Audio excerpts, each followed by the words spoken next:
നമ്മൾ മുമ്പൊരു എപ്പിസോഡിൽ സയൽ എൻഡോസ്കോപ്പി അഥവാ ഉമിനീർ ഗ്രന്ഥികളുടെ നാളികളെ ബാധിക്കുന്ന അസുഖങ്ങളെക്കുറിച്ചും അവയുടെ രോഗനിർണയവും അവയുടെ ചികിത്സയെപ്പറ്റി സംസാരിച്ചുവല്ലോ.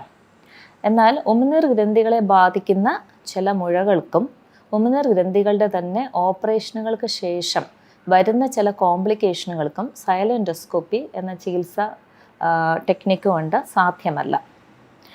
ഇത്തരം അവസ്ഥകൾക്കും ഉമിനീർ ഗ്രന്ഥികളുടെ നാളികൾക്കുണ്ടാകാവുന്ന അസുഖങ്ങൾക്കും കൂടി ചേർത്ത് സയലോളജി എന്ന വിഭാഗത്തിൽ സേവനം ലഭ്യമാണ്.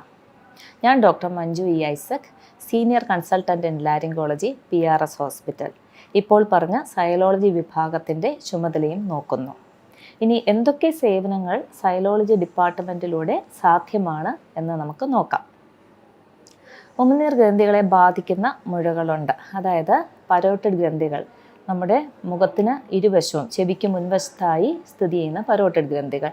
പിന്നെ താടിയെല്ലിന് കീഴെയുള്ള സബ്മാൻഡിബുലാർ ഗ്രന്ഥികൾ, അവയും താടിയെല്ലിന് ഇരുവശവുമായിട്ട് സ്ഥിതി ചെയ്യുന്നു. പിന്നെ നാവിന് താഴെയുള്ള സബ്ലിംഗ്വൽ സലേവറി ഗ്ലാൻഡുണ്ട്. അവയും ഒരു പെയറാണ്, നാവിന് താഴെ ഇരുവശവുമായിട്ട് സ്ഥിതി ചെയ്യുന്നു. ഇതുകൂടാതെ മറ്റനേകം ചെറിയ ഉമിനീർ ഗ്രന്ഥികളും ഉണ്ട്. അവയുടെയൊക്കെ മുഴ വായ്ക്കുള്ളിലും പ്രത്യക്ഷപ്പെടാം. ഇത്തരം മുഴകൾ പുറത്തുകൂടിയോ, ചെറുതാണെങ്കിൽ വായ്ക്കുള്ളിൽ കൂടെ തന്നെ, പുറത്ത് സ്കാർ കാണാത്ത വിധം തന്നെ ഓപ്പറേഷൻ ചെയ്യുവാൻ സാധ്യമാണ്. പിന്നെ ചില കുഞ്ഞുങ്ങളുണ്ടല്ലോ, മസ്തിഷ്ക വൈകല്യമുള്ള കുട്ടികൾ, സെറിബ്രൽ പാൽസി പോലുള്ള അസുഖം, അവർക്കൊക്കെയും കഴുത്തിൻ്റെ പേശികൾക്ക് ബലമില്ലാത്തത് കൊണ്ട് ഉമിനീർ പുറത്തേക്ക് ഒലിച്ചു വരുന്ന ഒരു സ്ഥിതിവിശേഷമുണ്ട്.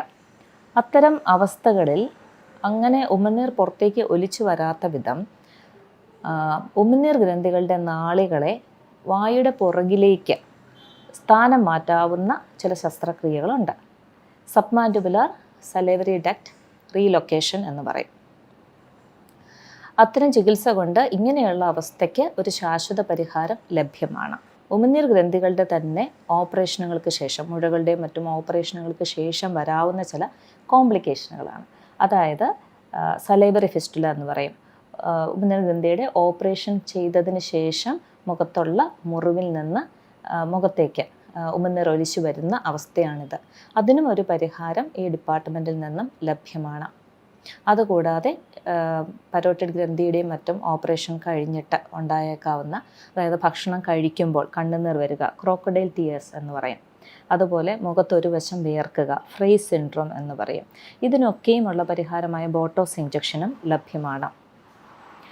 പരോട്ടിഡ് ഗ്രന്ഥിയുടെ ഓപ്പറേഷൻ കഴിഞ്ഞിട്ട് വരാവുന്ന ഒരു മേജർ കോംപ്ലിക്കേഷനാണ് മുഖത്തെ പേശികളെ ചലിപ്പിക്കുന്ന ഫേഷ്യൽ നെർവിന് വരുന്ന ക്ഷതം. തന്മൂലം മുഖത്ത് ഒരു വശത്തേക്ക് കോടൽ സംഭവിക്കുകയും കണ്ണുകൾ പൂർണ്ണമായി അടഞ്ഞു പോകാതെയുള്ളൊരവസ്ഥയും വരും. ഇതിനു വേണ്ടി ഫേഷ്യൽ റീഅനിമേഷൻ എന്ന സർജറി കൊണ്ട് ഇതിനൊക്കെയും ഒരു പരിഹാരം ലഭിക്കുവാൻ സാധ്യമാണ്. കൂടാതെ കണ്ണുകൾ പൂർണ്ണമായും അടഞ്ഞു വരുവാൻ തക്കവണ്ണം ഗോൾഡ് ഇംപ്ലാന്റ് പോലുള്ള സർജറികളും ചെയ്യുവാൻ സാധിക്കും. സയൽ എൻഡോസ്കോപ്പിയെ പറ്റി മുമ്പ് സംസാരിച്ചുവല്ലോ.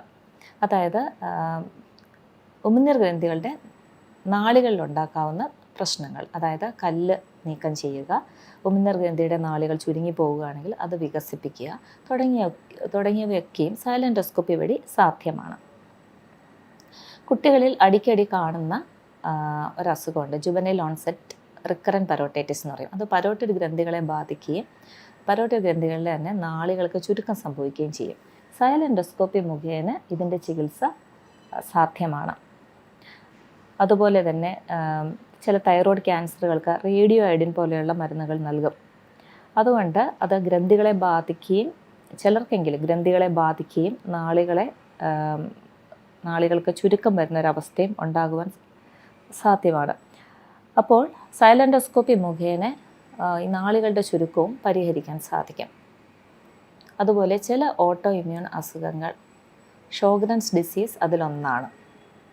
അതിൻ്റെ രോഗനിർണയത്തിനും അതിൻ്റെ ചികിത്സയ്ക്കും, പ്രത്യേകിച്ച് അതിൽ നാളികൾ ചുരുങ്ങി പോകുന്നതുകൊണ്ട് അതിൻ്റെ ചികിത്സയ്ക്കും സയൽ എൻഡോസ്കോപ്പി മുഖേന സാധ്യമാണ്. ഇങ്ങനെ നാളികൾക്കുണ്ടാകുന്ന അസുഖങ്ങളും ഉമിനീർ ഗ്രന്ഥികളുടെ തന്നെ മുഴുവനായുള്ള അസുഖങ്ങൾക്കും വേണ്ടി ഉള്ള എല്ലാ പ്രശ്നങ്ങൾക്കും പരിഹാരം നൽകുവാനാണ് സയലോളജി എന്ന ഈ ഡിപ്പാർട്ട്മെൻറ്റിൻ്റെ സേവനം.